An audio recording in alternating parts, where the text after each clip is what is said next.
in illustration of the development of digitalization process. So this is an interesting phenomenon which shows digital lifestyle has come through us, just like a thread through a needle, and everything we do is linked with its color. Especially after the pandemic, and our society moved their life online in a more significant way. Internet has unprecedentedly become the main source of information. People from home and as well only communicate on air at leisure time, and education institutions, government, public service only provides limited online appointments. And when we put the lens on the art rooms, we will find a lot of museums trying to go online, and also some digital-born art they showed in the offline galleries and museums. So I would like to introduce the practice when we conduct our offline exhibitions. We still find we need to work with online, work with the internet. Like for the concept research part, we first viewing online exhibitions on similar themes through the internet, and then try to get more information as we can, and then deciding the theme. And then for the object selection part, we first scroll on the ILEA Collection's website, and also find some artists that is suited for our exhibitions to invite them to come. And also for the audience part, we do a lot of photographed and video recorded for the online promotion. So we see that in fact, as an offline exhibition in today's internet context, cannot be completely independent from the internet. So I think as the new era's artists and curators, we should think about it, and we should adapt to the new environment. And I would like to give some examples of how the online and offline, the boundaries between them become vague and is gradually become back. And the first, as you can see, is on the right side is the Museum of the World. It's made by the British Museum. And this is an innovative example of the possibilities of online exhibitions. The British Museum of the World debuted in the February 2020. And back to that time, it's a perfect time for them going online, because during the pandemic,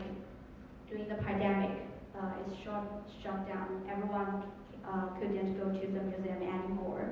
And but if you go to their website, the museum, which the museum developed in partnership with Google Arts and Culture, viewers can trace links through time and space, jumping from a hard scroll describing courtly behavior of ladies in the Eastern Jin dynasty of China to the jade plague of a Maya king.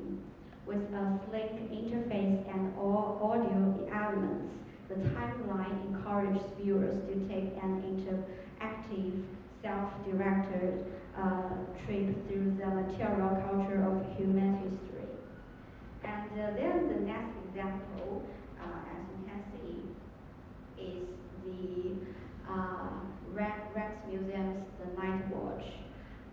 In this new hyper-resolution view of Rembrandt wine drinks The Night Watch, art lovers can pore over every detail of the Dutch master's most famous painting, down to every crack and striped splatter.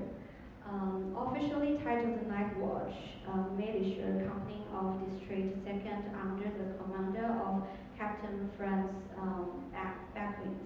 And the 1,642 painting, the captain is instructing cadre of soldiers. And this project is a prime example of how online galleries can encourage viewers to engage in repeated close study of the same piece of art and prove that they can always discover something new. And these two examples is the offline museums and the physical art world trying to put themselves online. And then I also would like to give another examples, and that is like more like a digital icon art puts them into the online gallery. And this is a nature process, and this is an installation that translates the iconic the 2003 Google search engine homepage to the form of a large-scale painting, and then back to digital media by webcam. This double remediation enacted by Japanese net art Gogh and was exhibited at the Mori Art Museum in 2004, at a moment when artists were increasingly interested in the slippage between art's circulation online and in the gallery. The painting was purchased by Google and has not been exhibited publicly until now. And it is on view through March 10, 2019 at ICC Tokyo and as part of Net Art Anthology. So this example, we could say they're trying to rethink the digital things in the offline gallery.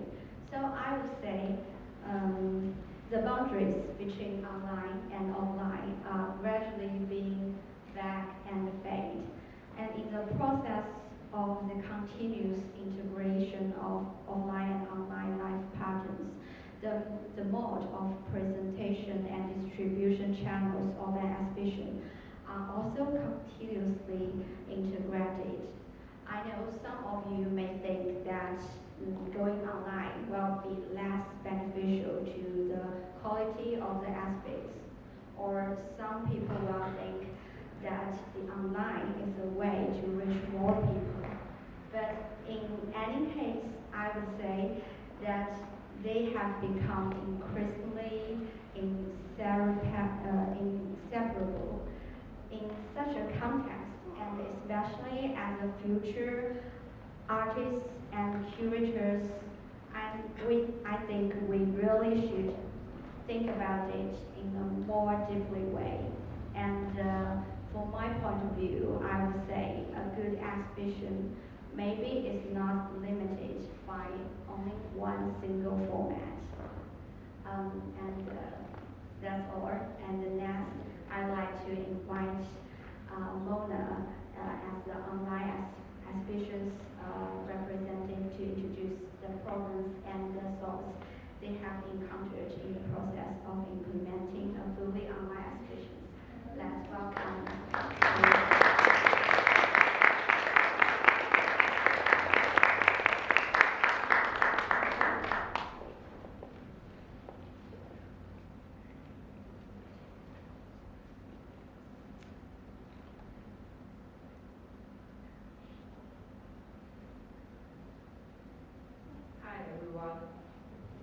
My name is Ding Yan.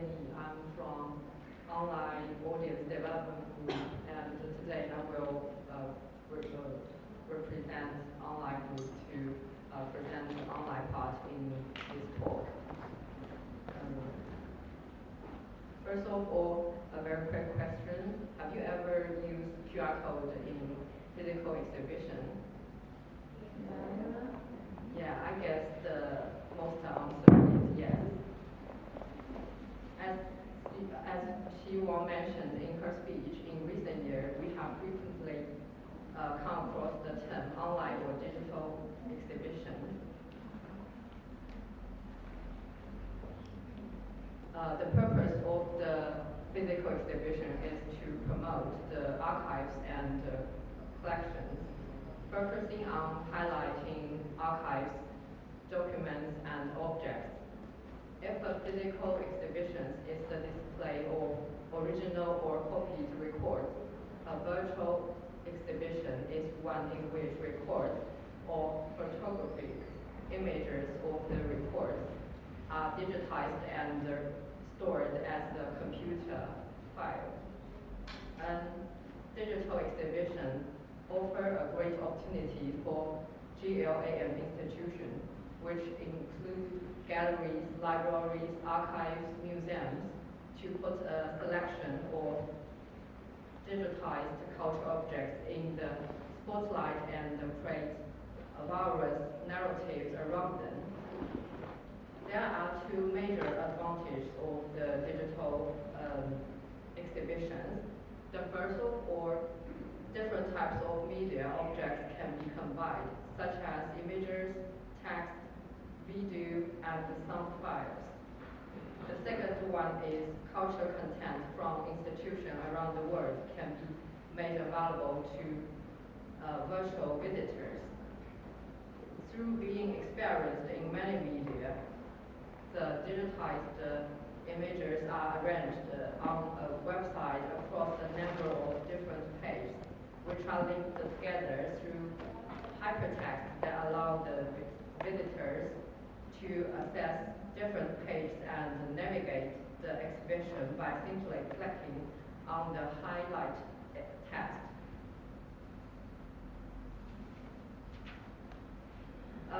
The term nature successor proposed by Peter Lester in his article is the visual exhibition, the natural successor to the physical, 2006.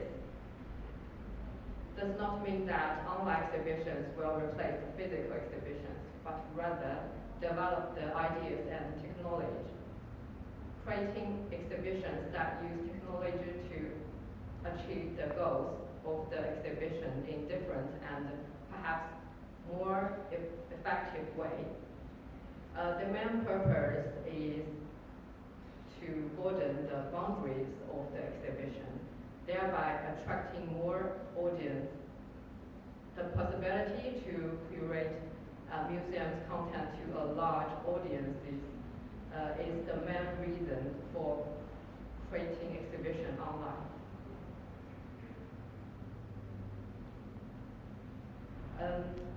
Online service solves the issues of distance and time.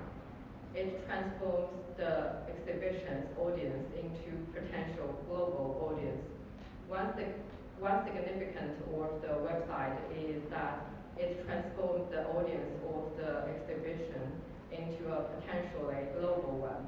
Many more people will have the opportunity to explore the archives holdings through reasons, facilities such as online funding ads and email requests, and digitized or transcript representation of the specific report. Talking about accessibility, the difference in culture and social background of the potential audience will be far more acute than the physical environment, but these barriers should also be seen as accessibility in online exhibitions to broaden the potential audience base, as material can be linked to sites and reports from all cultures to offer a truly global experience for all visitors. Through facilities on the website, visitors can zoom in or zoom out the pictures, start or pause the video, choose which language they want to use according their preference. This rich experience based on functions cannot be fully achieved by physical exhibition at present. And I will talking about some parts of the learning experience. Although virtual exhibitions do not bring the viewers into the real scene, the interactive multi-sensory nature of the website allow visitors greater explore and active role, thus enhancing the learning experience available. Online exhibition also provide the opportunity to combine information on ideas and topics with promoting objects to more people. Many online exhibitions offer search rooms providing sources such as online publications, guides, and educational packs, through which visitors can browse or download additional files to get a better understanding of the exhibition concept.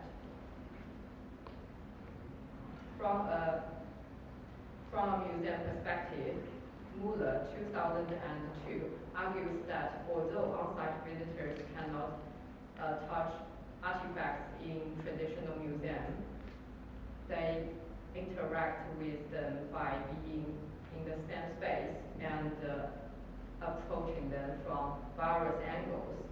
As the online visitors lack this experience, other forms of interactivity are essential. The many ways to explore an object through technology meditate, a layer, allow new learning experience. And this is our online exhibition page. In our online exhibition play community, we designed a learning space reading room. This page will provide audience more information about literature and sources about this exhibition. This is another one. Our page is called Cinema Room. It's about our external artworks in this page. We can see these artworks by scrolling this page. And this is my reference list.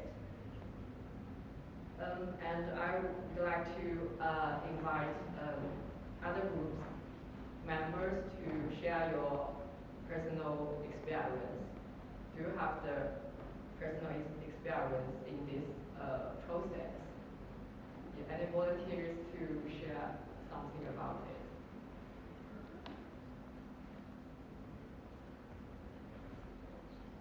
Anyone from the special group?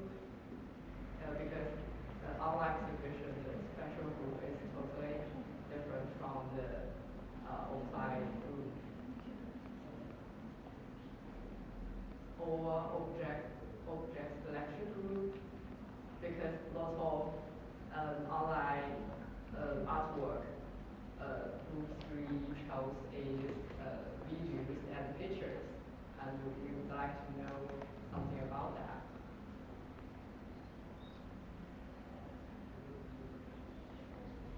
Okay, if there is no volunteers, thank you for listening and attending this talk, and welcome to our opening party in Chelsea Space at 6 p.m. tonight. Thank you.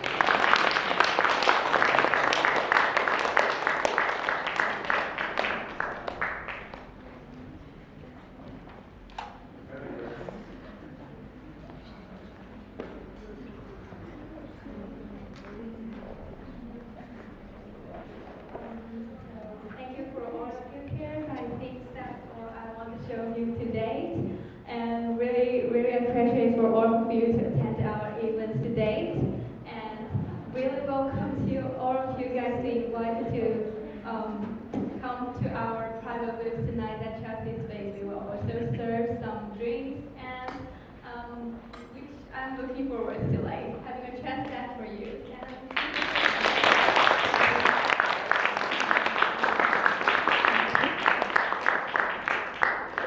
Before everybody leaves, I just want to say a few words. So thank you very much to everybody who organised this event today.